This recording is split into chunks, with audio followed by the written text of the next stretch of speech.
São coisas que eu acredito que não é um curso que nós vamos aprender. Não é um curso que está na faculdade, lá na faculdade a gente só vê resumo. Essa é a verdade. E eu tenho certeza que a gente pode ir além, tá? Eu não sei o que é ir além para você, mas para mim começa a passar a entender, passar a observar que o corpo todo está conectado. Conseguir enxergar que uma síndrome do túnel do carpo, na realidade, ela pode estar relacionada com o fígado do paciente. Então eu quero aqui te incentivar para... Opa, que bom que você clicou para assistir esse vídeo, mas antes, Telefísio. Esse é o nome do meu grupo de Telegram, tá bom? O que é Telegram, Hugo? É uma espécie de WhatsApp. E lá nesse grupo eu pratico o over-delivering. Meu Deus, Hugo, o que é over-delivering? Tá maluco? Gente, over-delivering é a arte de entregar mais do que aquilo que você espera. Então lá eu faço isso. Existem áudios exclusivos que só tem ali no Telegram, em lugar mais nenhum. Esses áudios eles não ficam disponíveis para sempre. Eles duram mais ou menos uma semana, mas sempre que você entrar no Telefísio vai ter um áudio diferente para você escutar, tá bom? Então eu também posso fazer o quê? Te avisar sobre as lives no Telefísio. Se você quiser receber aviso sobre as lives que acontecem aqui no canal, entra nesse grupo, eu te espero lá e segue o vídeo que você estava assistindo antes. Uma parte importante do trabalho do fisioterapeuta é identificar histórias que se chamam de bandeira vermelha e bandeira amarela em um paciente, tá? No dia a dia você vai ver as pessoas falando que são red flags, tá? Esse é o termo que você vai ver no dia a dia, red flag, que é a mesma coisa, só que em inglês, tá? É em inglês. Sempre os casos de bandeira amarela é onde nós devemos mostrar preocupação e pensar talvez em fazer uma triagem desse paciente. Já nas bandeiras vermelhas é um sinal de perigo muito grande e pode ser necessário você dar mais atenção para esse paciente. Talvez fazendo perguntas mais específicas, ou talvez fazendo testes especiais, mais testes especiais, tá bom? Ou até mesmo você fazer um encaminhamento desse paciente para outro profissional. A grande utilidade dessa visão de bandeira vermelha serve para que durante a nossa prática clínica nós não criemos uma preocupação extrema em relação ao paciente, mas sim um sinal de alerta, tá? O sinal de alerta e os achados clínicos você tem que tentar relacionar com o que pode ser no corpo do paciente. Então sempre o foco da relação entre bandeira vermelha é tentar procurar um padrão que indique a origem da dor dessa pessoa. Talvez possa ser uma dor de origem sistêmica ou viscerogênica, tá? Sistêmica ou viscerogênica, grava isso. Isso tudo é observado antes do tratamento. Durante o processo de triagem, nós vamos observar a história do paciente, ver se ele tem casos de câncer na família. Será que ele tem um resfriado ou alguma gripe, uma gripe que nunca melhora? Também vamos analisar os fatores de risco, né? Tabagismo, índice de massa corporal também pode ser observado. Alcoolismo, será que esse paciente é alcoólico? Mas os fatores de risco, eles vão depender muito, depende muito, tá? Fatores de risco. O que é o fator de risco para uma osteoporose, por exemplo, não é o mesmo fator de risco para uma doença cardíaca, tá bom? Gente, existem também apresentações clínicas que vão dar um sinal de bandeira vermelha. Por exemplo, uma situação sem nenhuma causa conhecida, simplesmente a dor começou, tá? Do nada. Pode ser também quando os sintomas eles não são aliviados com a fisioterapia. Essa daí é uma super bandeira vermelha, tá? Existem casos que a intervenção fisioterapêutica não altera nada do quadro do paciente e ainda pode piorar, tá legal? Outra coisa também que a gente não pode esquecer é de ficar atento nos sinais bilaterais. Sinais bilaterais, que é aqueles sintomas que afetam os dois lados do corpo. Por exemplo, o edema ou um formigamento também. E gente, ó, preste muita atenção agora, se tiver uma massa crescente, seja ela indolor ou não, isso tem que ser considerado como um tumor até que se prove o contrário, tá? E outra coisa é hematoma.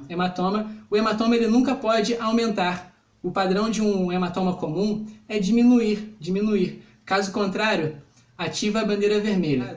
Teve um vídeo passado que eu falei pra galera o seguinte, teve uma história que aconteceu, né, aqui na minha região onde eu moro, de uma pessoa de um fisioterapeuta que foi atender uma paciente que ela estava com suspeita de um nódulo no pé, né?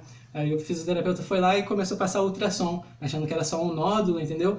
Esse fisioterapeuta ele não tinha visão nenhuma de bandeira vermelha e o que não é bandeira vermelha, não sabia o que era isso, né? E muita gente vai sair da faculdade sim, porque a faculdade não fala isso pra gente, tá legal?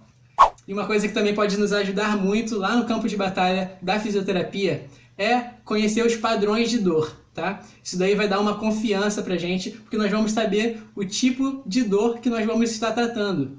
E ela pode ser uma dor neurogênica, como eu falei com a Tuane aqui agora, quando o paciente diz que é uma dor como se fosse um beliscão, tá? Ou uma agulhada, ou uma dor elétrica, né? Como se estivesse saltando, uma sensação de esmagamento também, muito comum na dor de nervos, tá? Existe também a dor vascular, que é uma dor que incomoda muito, ela é latejante ou pulsante, como se fossem batidas, tá?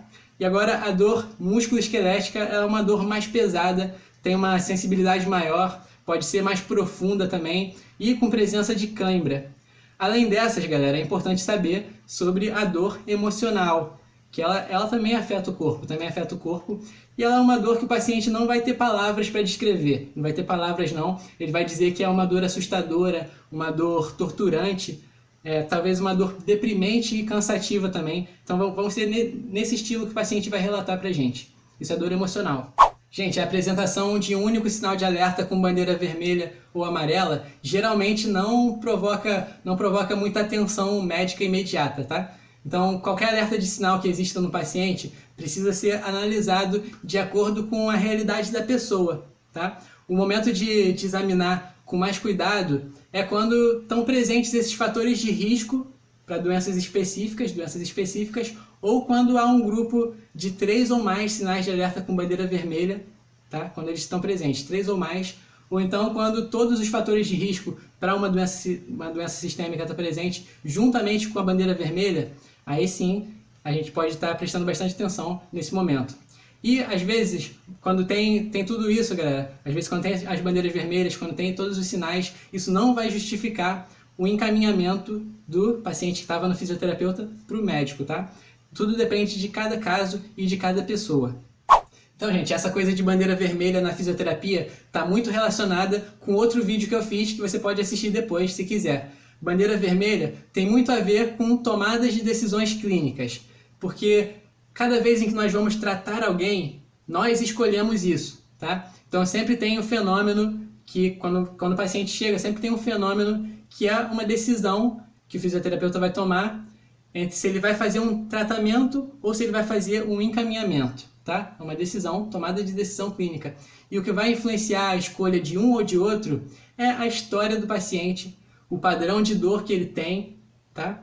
E nós falamos muito bem isso também dos possíveis sinais e sintomas associados a outras patologias. Então tem muita coisa envolvida que a gente pode estar checando, mas durante a prática não vai ser tanta coisa assim que você vai estar acostumado. Eu trago esse tipo de conteúdo para cá, né, porque várias condições clínicas elas estão relacionadas com várias partes do corpo.